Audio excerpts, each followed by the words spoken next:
আসসালামু আলাইকুম ভাই। সবচাইতে বড় সুর খেলা জানেন? যারা নাকি নামাজের মধ্যে চুরি করে। হ্যাঁ, কইবেন যে ভাই নামাজের মধ্যে হুজুর নামাজের মধ্যেও মানুষ চুরি করতে পারে?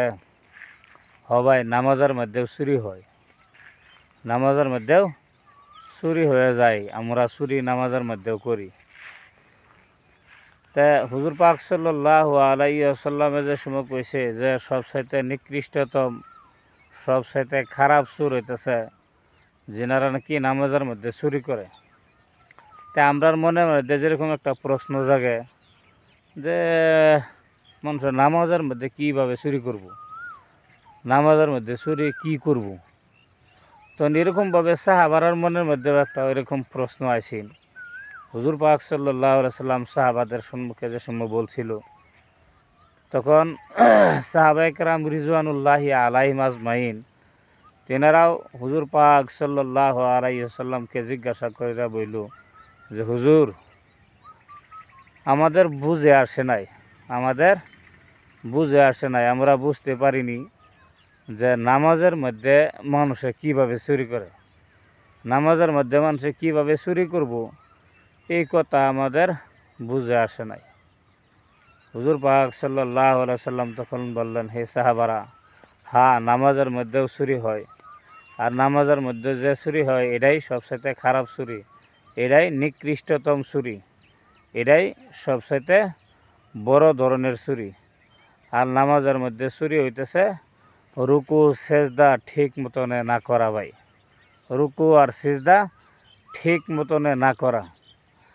এখন ভাই চিন্তা করে দেখেন যে আমরা নামাজের মধ্যে সঠিকভাবে পড়তেছি না নামাজের মধ্যে আমরা চুরি করতেছি। নামাজের মধ্যে রুকু সেজদাগুলো আমরা ঠিকঠাকভাবে করতেছি না আমাদের দ্বারা নামাজের মধ্যে চুরি হইতেছে। ধরুন, এটা কত বড় খারাপ। চুরি একটা জঘন্য বস্তু, চুরি করা একটা জঘন্য বস্তু। এবার আমরা বুঝতে পারি সবই, এটার লাগে কোনো দলিল লাগে না যে চুরি করা বহুত বড় অপরাধ। তারপরে দাও নামাজ একটা বড় ইবাদত, এই নামাজের মধ্যে কত বড় গুনাহ, কত বড় কথা, কিন্তু আমরা এটা কেউই লক্ষ্য করি না। তাই আমরা রুকু সেজদাটি যে করি ঠিকঠাকভাবে যদি আমরা না করি ভাই, তাহলে এটা আমাদের দ্বারা বহুত বড় অন্যায় হইব। আল্লাহ তাবারক তাআলা যেন রাজি খুশি হইতো, এনে অসন্তুষ্ট হইব।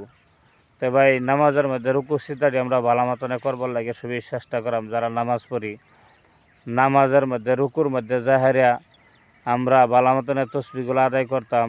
রুকুর থেকে উঠতে হাইরাও আমরা সিধি দাঁড়াইতাম, খাড় হইতাম, কমসে কম যাতে আমাদের শরীরের জোড়াগুলা জাগা জাগা বসে পড়ে। এরকমভাবে সেজদার মধ্যে জাহেরিয়াও ভালো মতনে তসবিহ আদায় করতাম। সেজদার থেকে উঠিয়াও যাতে আমরা সুন্দর মতনে আমরা বসে যাই, বসার পরে আবার সেজদার যাই, এমনভাবে পড়বাম। আল্লাহ তাবারক তাআলা আমাদের সবাইকে এই নিকৃষ্টতম চুরির থেকে বাঁচার তৌফিক দান করুক। সবাই আমিন করে দিবেন। ইসলাম প্রচারের এই নামাজের মাসলাটা প্রচার করার স্বার্থে সবাই ভিডিওটারে লাইক কমেন্ট শেয়ার করে দিবেন ইনশাআল্লাহ। আল্লাহ তাবারক তাআলা আমাদের সবাইকে আমল করার তৌফিক দান করুক। সবাই আমিন কমেন্ট করবেন।